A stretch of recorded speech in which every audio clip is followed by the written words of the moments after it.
Welcome to the Afterspin, opinions from thought leaders in our state. I want to ask John Hood and Chris Fitzsimon.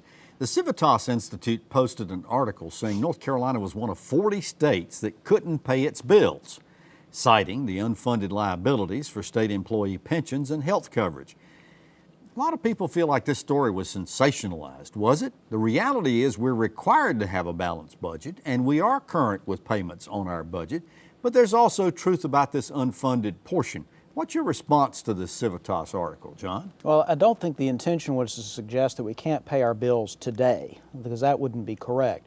The argument is that we have a large unfunded liability for health benefits. We also have an unfunded liability for pensions of some size, which is disputed. It has to do with your assumptions about rate of return over time. But as far as the retiree health benefit, which we're talking about tens of billions of dollars of liability, there is no dispute. We simply don't have the savings set aside to pay that benefit. We're either going to have to cut it back or dramatically increase spending in the future without a trust fund, or some combination of the two. And of course, we need to start saving money now. We did save a little bit of money last year for the retiree health benefit, but even if we start saving money now, it is implausible that we will save enough money to fully fund the retiree health benefit. So it's either going to have to eat into other programs, or we're going to have to raise taxes. But Chris, was this headline said North Carolina is one of 40 states that can't pay its bills? Right. Was that sensationalism? Well, I think the headline clearly was, and it's also interesting, one of 40 states, which means basically every state is in the same position. There are very few states that don't have this massive unfunded liability.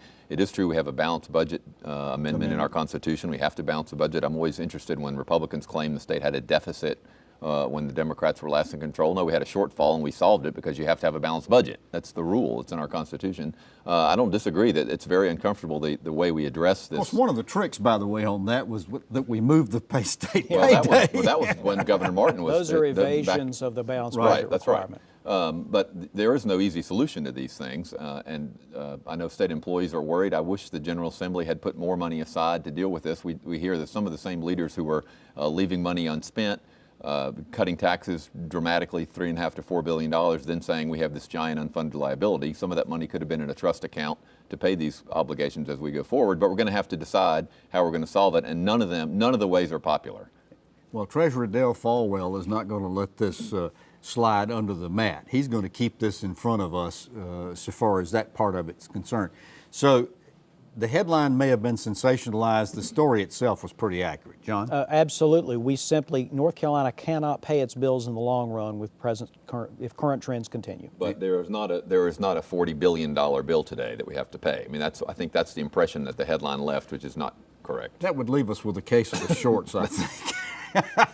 Well, thanks for watching the Afterspin. We'll have more video all during the week on ncspin.com.